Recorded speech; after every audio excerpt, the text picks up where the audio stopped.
Olá, tudo bem? Bom dia. Bom dia. Havendo Deus antigamente falado de muitas vezes e de muitas maneiras aos pais pelos profetas, a nós falou nos últimos dias pelo seu Filho, a quem constituiu o herdeiro de tudo, porquanto fez também o mundo. Perceba-se que Deus antigamente falou ao povo judeu pelos profetas, né? Isso é Paulo dizendo, Paulo falando ao povo judeu, Paulo escrevendo a sua carta ao povo judeu e falando assim: olha aí, filhos de Abraão, filhos de Isaac, filhos de Jacó, vocês que foram resgatados por Moisés no Egito, vocês que são filhos de Deus por meio da circuncisão, da aliança com Abraão, você que está servindo a Deus, você que é filho de Deus, você que ama a Deus e anda com Deus, Deus falou aos nossos pais pelos profetas. Mas hoje, a profecia do livro de Malaquias se cumpriu. Deus rasgou o véu do templo, Jesus doou a sua vida. Após o terceiro dia, ele a tomou de volta, ressuscitou. E agora ele é o Cordeiro Santo. Não existe essa conversa de que o fim da lei é Cristo. Isso é burrice religiosa. Quem fala que o fim da lei é Cristo é burrice religiosa.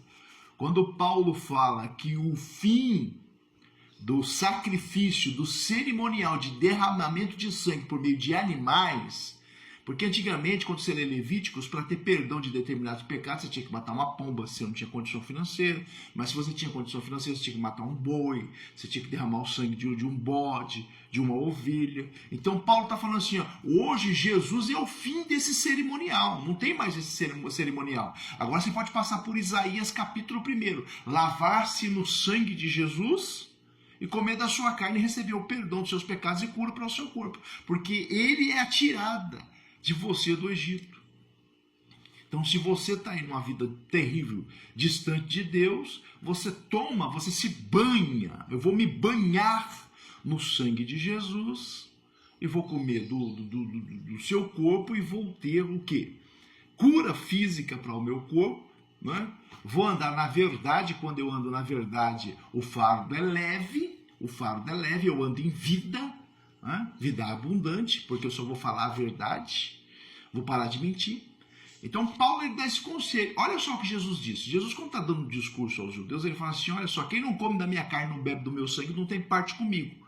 Quando Jesus fala isso, Jesus está falando assim: eu sou o sacrifício, eu sou o Cordeiro Santo de Deus. Vocês não fazem um cerimonial?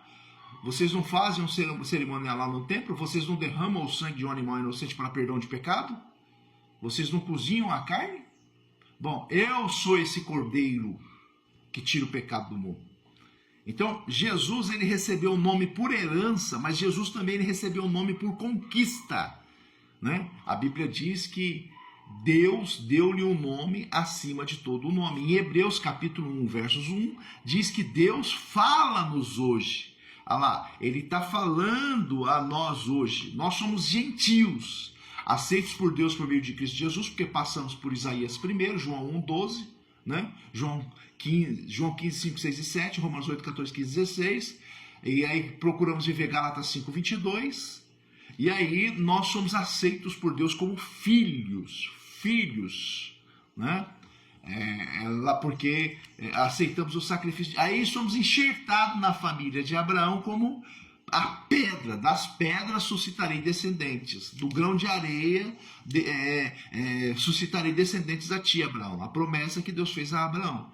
Então, Deus fala-nos hoje pelo seu Filho Jesus. Evangelho que não glorifica a Deus por meio de Jesus é uma simples reunião religiosa com o objetivo de ludibriar aqueles que ali estão.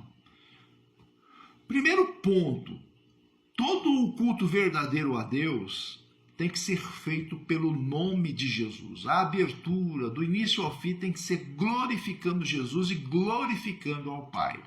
Olha o que o texto de Colossenses 3 diz: E quando fizerdes por palavras ou por obras, fazei tudo em o nome do Senhor Jesus, dando por ele graças ao Deus Pai.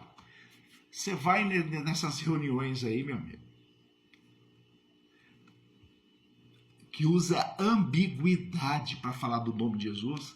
Você entra num culto 6 horas da tarde, você sai de lá 10 horas da noite, você não vê falar nada sobre salvação, você não vê falar nada sobre arrependimento, você não sabe falar nada sobre uma vida santa com Deus por meio de Jesus, você não vê falar nada sobre o sacrifício de Jesus, você não vê falar nada sobre a ressurreição de Jesus, você não vê falar nada sobre o capítulo 1 de Isaías, você não vê falar nada sobre comer da carne e se banhar no sangue, você não vê nada sobre sair do Egito, ter o sangue aspergido na porta. Você não vê nada que você é a arca da nova aliança. Você não vê nada que o véu se rasgou e agora você pode entrar no Santo dos Santos pelo novo e vivo caminho chamado Jesus. Você não vê nada sobre isso. Tudo que está lá é ensinando medo, condenação e ganância, porque é o espírito religioso que tomou conta para distorcer a palavra e levar você a olhar para essa terra, a olhar para dinheiro, a olhar para benfeitorias. Fulano tem, você tem que ter. E aí você esquece de Deus, porque tudo que fulano tem aqui nessa terra vai levar ele para o inferno. E o evangelho não está falando de bens nessa terra, está falando de você se desprender dos bens dessa terra e ter uma vida limpa, santa, honrosa diante de Deus, né? Olha o que o texto de Filipenses diz. Por isso também Deus o exaltou soberanamente e lhe deu um nome que é sobre todo nome, para que no nome de Jesus se dobre todo o joelho, os que estão nos céus e na terra e debaixo da terra. Não entende? Toda a língua tem que confessar que Jesus Cristo é o Senhor, e isso vai glorificar a Deus. Então você vai num culto que não tem ninguém se ajoelhando diante do nome de Jesus. O nome de Jesus não é exaltado, não é adorado.